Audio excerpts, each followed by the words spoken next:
මේ වීඩියෝ එක බලන ඔයාට අවධානයෙන් පාඩම් කරන්න බැරිද? හැම තිස්සෙම වැඩ කල් දාන්න හිතෙනව නේද? ඔළුව අවුල් වෙලා වගේද?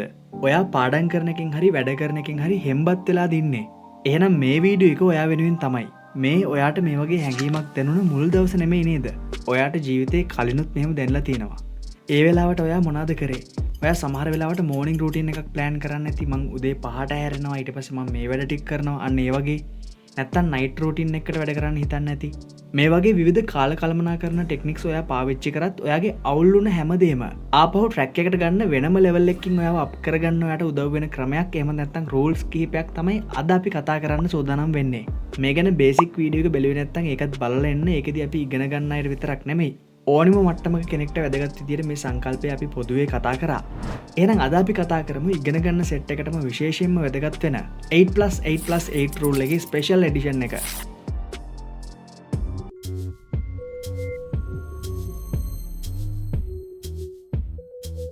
ඉතින් මං හිතනවා ඔයා කලින් වීඩියෝ එක බලන්න ඇති කියලා.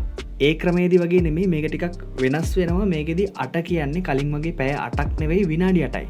විනාඩි 8 කෑලි 3ක් විතරයි ඔයාට මේකට යොදවන්න ඕන වෙන්නේ. මේ වීඩියෝ එකේදී කොටස් 3කට මම මේක විස්තර කරන්නම්. එහෙනම් අපි යමු පළවෙනි කොටසට.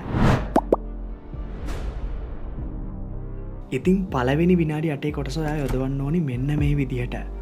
ඔයාගේ දවසේ සියලුම වැඩ අවසන් කරලා ඔයා නිදාගන්න යන ටයිම් එක තියෙනවනේ. අන්න ඒ වෙලාවට නිදාගන්න කලින් විනාඩි 8ක් වැය කරලා කොලේකුයි පෑනකුයි ඔයාගේ ළඟට අරන් ඒ කොලේ කටුවට වගේ ඔයා මේ කියන දවසේ කරපු දේවල් ටික ලියන්න. ඔයා ඒ දවසේ කරන්න හිතන් හිටපු ඔක්කොම දේවල් කරාද නැද්ද කියලා බලන්න. එක්කෝ ඒක සතුටු දවසක් වෙයි, නැත්නම් ඒක පළදායි නැති දවසක් වෙයි. හරියටම විනාඩි 8ක් වගේ කාලයක් දවසේ උදේ ඉඳන් නැගිටලා ඔයා මොනවද කරේ කියලා මෙමරයිස් කරන ගමන් කටුවට මේ කොලේ සටහන් කරන්න තමයි ඕනේ. මේක ඉතාම පහසු දෙයක් වුණත් මේකෙන් ඔයාලට ලැබෙන ප්‍රතිලාභය නම් කියලා නිම කරන්න බෑ. ඔයා අපි කලින් කියලා දීලා තියෙන විදිහට මතක ශක්තිය වැඩි කරගන්න එහෙම පයිතගරස් ටෙක්නික් එක යූස් කරන කෙනෙක් නම් මේ වැඩෙන් මොකද්ද වෙන්නේ කියන එක ගැන හොඳ අවබෝධයක් ඇති. එහෙනම් අපි යමු දෙවෙනි කොටසට. වැඩි වෙලා ගන්න එපා. මේකටත් ඔයාට ඕනි වෙන්නේ විනාඩි 8ක් විතරයි. මේකෙදි ඔයා කරන්නේ ඔයාගේ ඊළඟ දවස ප්ලෑන් කරන එක. මොනවාද ඔයාට හෙට ඉගෙන ගන්න තියෙන දේවල්, මොන මොන කොටස්ද ඔයා හෙට බලන්නේ සහ කවර් කරගන්නේ, අන්න ඒ ටික ප්ලෑන් කරන්න. කීයටද කරන්න කියලා පොඩ්ඩක් වෙලාවත් සටහන් කරනවා නම් ගොඩක් හොඳයි. ඔයා මේ වැඩේ හරියට කරොත් ඔයාගේ මානසික පීඩනය ඊටාම අඩු මට්ටමකට අඩු කරගන්න ඔයාට පුළුවන් වෙනවා. ටික දවසක් මේ වැඩේ කරද්දි වැඩ කල් දැමීම කියන දේත් හෙමින් ඔයාගෙන් ඉවත් වෙලා යයි. මොකද ඔයා උදේ ඇහැරුණ ගමන් ඔයාගේ ඔළුවේ ප්ලෑන් එකක් තියෙනවා සහ ඔයාට තියෙනවා කරන්න නියමිත වුණ ටාස්ක් ලිස්ට් එකක්. හරි, දැන් අපි කොටස් දෙකක් කතා කරලා ඉවරයි. මේ වැඩේ පහසුයි කියලා හිතන ඔයාට මම පොඩි ෆැක්ට් එකක් කියන්නම්. මේ ටෙක්නික් එක ඔයා පාවිච්චි කරන්න හිතනවා නම් පළවෙනි දවස් 3 මේක කරන එක ගොඩක් අමාරු වේවි. ඔයාට මේක කරන්න අමතක වෙන මගහැරන හේතු ගණනාවක් ඔයාට ලැබේවි. අවධානයෙන් අල්ලන් ඉන්න. හරි, අවසන් කොටස. ඊළඟ විනාඩි 8 කෑලි දෙකකට අපි කඩා ගන්නවා. ඒ විනාඩි 5ක් සහ විනාඩි 3ක් විදිහට. මේ විනාඩි 5ක කොටසේදී හෙට දවසේ ඔයා අඳින්න හිතාන් ඉන්න ඇඳුම් ටික සූදානම් කරන්න. හරිම සරලයි. ඊළඟ විනාඩි 3ේදී ඔයා කරන්න ඕනි ඔයා ගත කරන්න ඉන්න හෙට දවස මවා ගන්න එක. හෙට මොනවද අඳින්නේ, වැඩ කරන්නේ මොනවද, කීයටද කරන්නේ, කොහොමද කරන්නේ, හැමදේම මවා ගන්න. මේකත් නිකන් භාවනාවක් වගේ වැඩක්. හැබැයි ආධ්‍යාත්මික දියුණුවට නෙමෙයි, ඔයාගේ සාර්ථකත්වයට. ඔයාගේ යටිහිත මේ ක්‍රමය කරාම අවදි වෙන විදිය ගැන ඔයාට හිතා ගන්නවත් බැරි වේවි. ඔයාට කරන්න අවශ්‍ය වුණ වැඩ ටික ඔයා ලොකු එනර්ජි එකකින් කරන්න පටන් ගනීවි. මේ වැඩේ කරලා බලන්න එක සතියක්. පොරොන්දු වෙනවා ඔයා වැඩ කල් දාන එකක් නැහැ. වැඩ පැටලිලා කොහෙන් පටන් ගන්නද කියලා හිත වද වෙවි ඉන්න කෙනෙක් වෙන්නේ නැහැ. ඔයා පිස්සුවෙන් වගේ ඔයාගේම සාර්ථකත්වය වෙනුවෙන් වැඩ කරන කෙනෙක් වේවි. හැබැයි මෙන්න වැදගත්ම දේ, මේ ටෙක්නික් එක සාර්ථක කරගෙන ඔයාටත් නොදැනී ඔයාගේ යටිහිත ඔයාගේ අරමුණ වෙනුවෙන් ඩ්‍රයිව් කරන්න.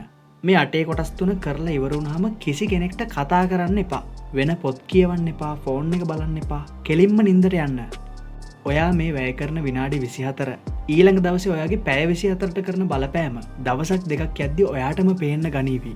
මේ ඔයාට ලැබෙන ඊළඟ දවසේ ඔයාගේ කාලෙන් පැය 3ක 4ක කාලයක් ඔයාට ඉතුරු කරලා දේවි. අනෙක් එක සතුටෙන් ඊළඟ දවස ගත කරන්න අවස්ථාව ඔයාට හම්බ වෙනවා. මේ දේ හැමදාම කරොත් ඔයාට තවදුරටත් කාලය ගැන වද වෙන්න ඕනි නැහැ.